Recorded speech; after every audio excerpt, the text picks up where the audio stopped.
भाई ताली बजाओ, ताली बजाओ। और आप कहते हो हिंदुस्तान हमारे बाप का नहीं। मित्रों, हम भी हिंदू मुस्लिम एकता वाले लोग हैं।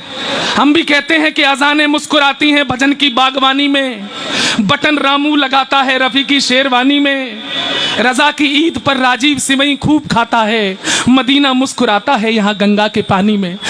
हम ये गाते गाते मर गए और आपने हमारे भारत माता को डायन बोला, आपने हमारे भारत को गाली दी, आपने हमारे भारत की बर्बादी के नारे लगाए। हम नहीं सहन करेंगे। और सीए के समर्थन में आज मैं खड़ा हूं, एक विशेष कविता लेकर आया हूं और इजाजत चाहता हूं मैं अपने कपिल भैया की कि वो कविता सुनाई जाए। सीए क्या है? भारत पाकिस्तान बांग्लादेश अफगानिस्तान में जो हिंदू जैन सिख ये प्रताड़ित हैं, वो यहां आए, हम उनको नागरिकता देंगे। यहां के मुसलमानों को क्या दिक्कत समझ में नहीं आ रहा? अच्छा, क्या आप ये चाहते हैं कि वहां से मुसलमान भी आए? तो क्या आप ये मानते हैं कि वहां के मुसलमान पीड़ित हैं? क्या आप जानते हैं पाकिस्तान के मुसलमान पीड़ित हैं? अगर मुसलमान पीड़ित हैं तो हिंदू कम क्यों हुए और मुस्लिमों की जनसंख्या ज्यादा क्यों हुई? आदमी टेंशन में होगा तो जनसंख्या बढ़ेगी।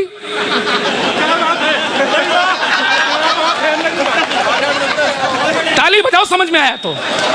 भाई, आदमी अगर टेंशन में है तो क्या जनसंख्या बढ़ेगी? नहीं बढ़ेगी।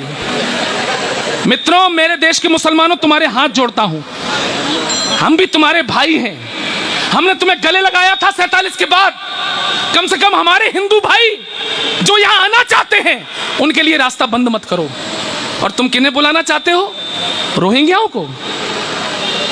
कसम भवानी की घुसने नहीं देंगे। वाह भाई, जिंदाबाद, वाह भाई, वाह चौहान। अच्छा, कमाल है। पहले कहते हैं कि इस देश का मुसलमान डरा हुआ है, देश का भारत का मुसलमान बहुत डरा हुआ है। मतलब जब डरा हुआ है तो बाहर से एक्स्ट्रा क्यों मंगा रहे हो? उनको चैन से वही रहने दो।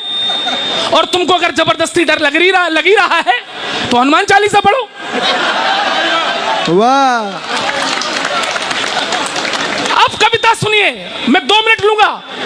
रोहिंग्या क्यों नहीं आए इस देश में? नहीं आने चाहिए। क्यों? पहले आप कहते हो देश का मुसलमान डरा हुआ है। कविता सुनिए। भारत का माहौल बुरा है, सब हैं नफरत भरे हुए। ये कहते हैं ना लोग, ये मुस्लिम नेता कहते हैं ना, भारत का माहौल बुरा है, सब हैं नफरत भरे हुए, दाढ़ी वाले चीख रहे हैं, मुसलमान हैं डरे हुए, मुल्ला मौलाना रोते हैं, अब सुखदायक नहीं रहा ये भारत, अब मुसलमान के रहने लायक नहीं रहा। मुंह में भरकर सत्ता की वो पान सुपारी बोल गए, मुसलमान है डरा हुआ, हामिद अंसारी बोल गए, अब जब सबने मान लिया है नहीं सुरक्षित भारत है। वाह। आप ही लोग तो कह रहे हैं, अब जब सबने मान लिया है नहीं सुरक्षित भारत है, 25 करोड़ मुसलमानों के सर पर नाची आफत है। अरे तभी तो कहता हूं मैं, अरे तभी तो कहता हूं मैं, कायम सबके नूर रहे और रोहिंग्या जितने मुस्लिम हैं वो भारत से दूर रहे। भाई वाह। रोहिंग्या जितने मुस्लिम हैं वो भारत से दूर रहें। अब मैं रोहिंग्या मुसलमानों को सलाह देता हूं कि भारत में ना आओ, तुम्हारे पास और भी अच्छे अच्छे ऑप्शन हैं, हम ऑप्शन गिना देते हैं। रोहिंग्या जितने मुस्लिम हैं वो भारत से दूर रहें। बसना है तो जाकर बस लो, बांग्लादेश पड़ोसी है। सही है ना? बसना है तो जाकर बस लो, बांग्लादेश पड़ोसी है। इंडोनेशिया बुआ तुम्हारी और मलेशिया मौसी है। इंडोनेशिया बुआ तुम्हारी और मलेशिया मौसी है। फूफा था सद्दाम तुम्हारा, उस बगदाद चले जाओ।